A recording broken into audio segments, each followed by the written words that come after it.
Good afternoon, welcome to UK Column News. It is the 2nd of October 2014.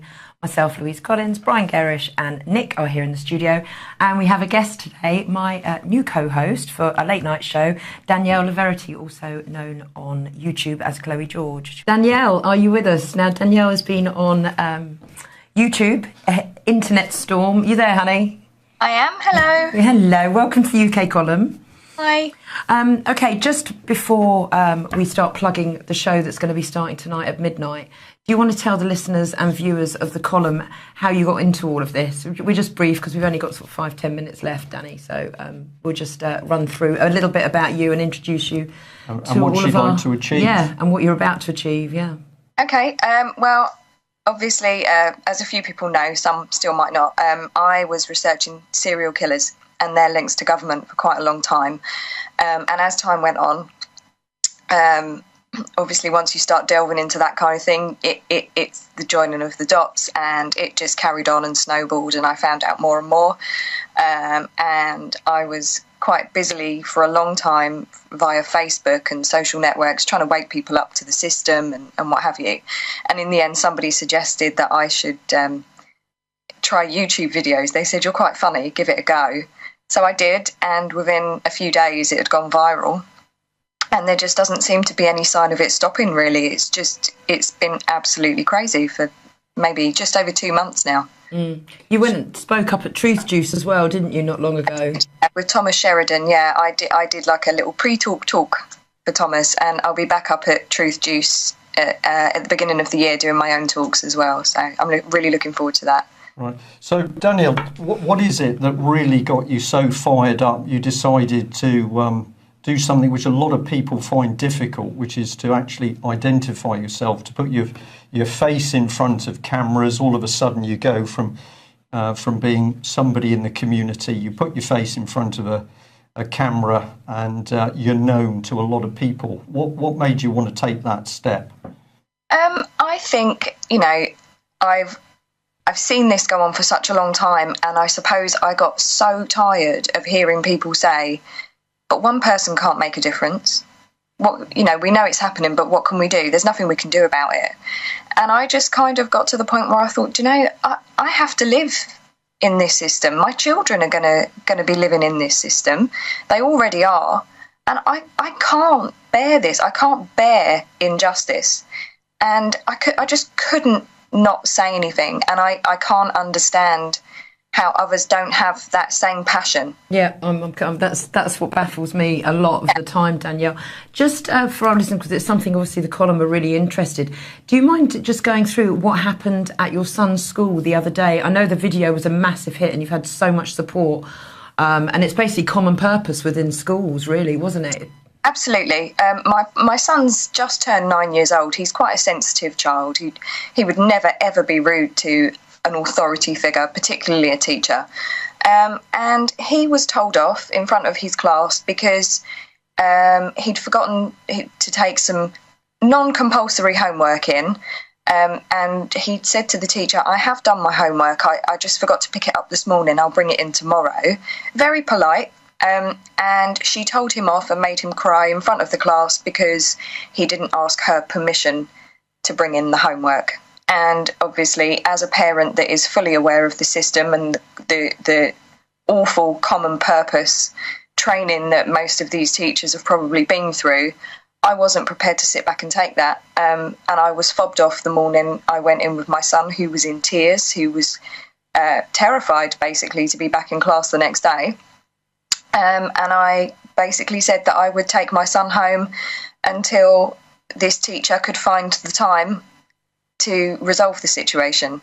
And it took some doing, but eventually she did come and speak to me, and they spoke to me. There was 3 of them. They ganged up on us, basically, and tried to bully my son into compliance, which I refused to take. So I obviously went straight onto YouTube, and it's been viewed around about 15,000 times. And there hasn't been any negativity, not one bit. No, because this is going on in schools all the time, isn't it, Brian? Yeah. It is, and I think the thing you picked up on there, the training, is an absolutely key issue, because we're getting so many people in the education system, particularly in the NHS, saying that ever since particular training companies came in, or there was particular information put in the training syllabus, that they've seen the whole atmosphere of their organisation change. And so it'd be very easy to point the finger at everybody who's in the education system, but at the end of the day, we know a lot of those people have been greatly influenced by how they've been trained, or they've actually been changed by the means with which they've been trained. Yeah. So we're seeing, one man described it to me as a dirty culture. He said that you see organisations where people used to have a job, people in general were happy, it was organised, it was quiet, people got on and did things, they knew how it all worked. And then over recent years in particular, something's happened inside the culture so that there's then angst and bullying and threats and uncertainty. And he describes it as a dirty culture which has been deliberately brought in. And I wonder whether that's a possibility of one of the things that could have come into your local education system. Oh, he's making a fantastic point, and I think he's hit the nail on the head, because I do feel that from responses I've had from teachers, college lecturers who've told me we're bullied by the system around us, by the higher management levels. And they're forced to comply. They don't want to lose their jobs. So they are then in a position where they're given this training. They then have to force the children to comply.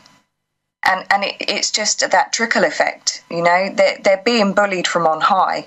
And the teachers are then in a position where they don't have a choice but to behave the same way.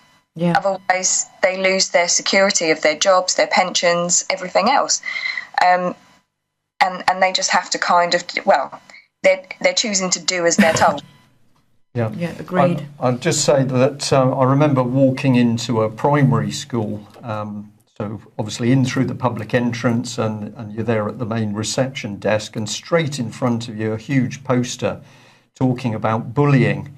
And I said to one of the ladies at the desk, you know, where's this come from? Because as far as I know, you've never had any bullying at this school. To which she said, well, we haven't. And I said, well, why have you got a big poster talking about bullying? Oh, we have to have that, she said. And I did a wry smile, because, of course, the moment that poster goes up on the wall, what you're doing is putting fear into the children's minds. Exactly. There must be bullying because a big poster's gone up.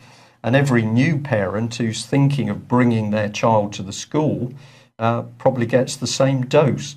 Has that sort of thing happened in your school? I don't know whether you feel... It's very interesting that you say that, Brian, because I noticed exactly the same thing that day I walked into the reception of the school.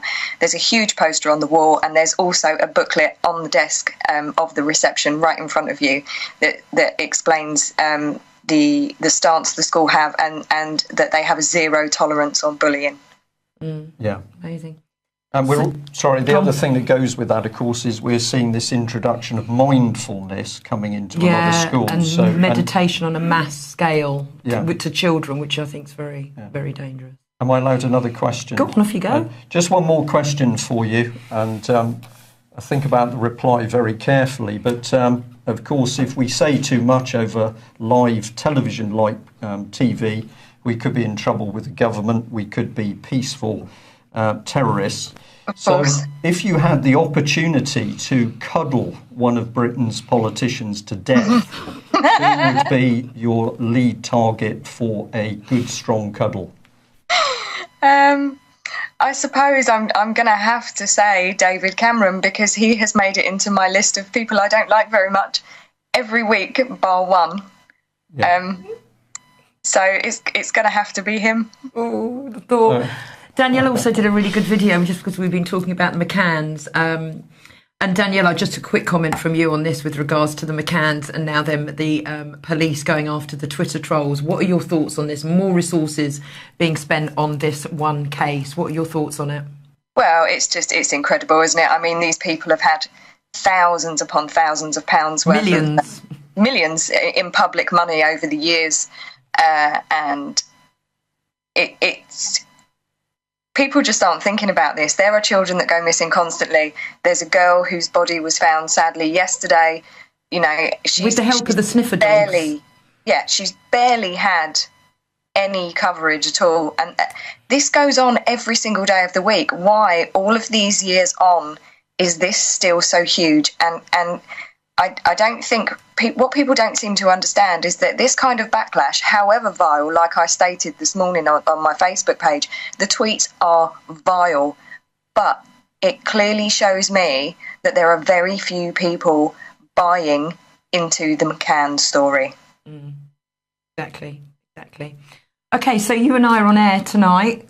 Yeah. Starting our show. I hope Mr. Garish doesn't watch because he might listen, because he might be shocked. I'll be in bed if it's He'll be fast. midnight. Yeah, it's going to be called No Holds Barred.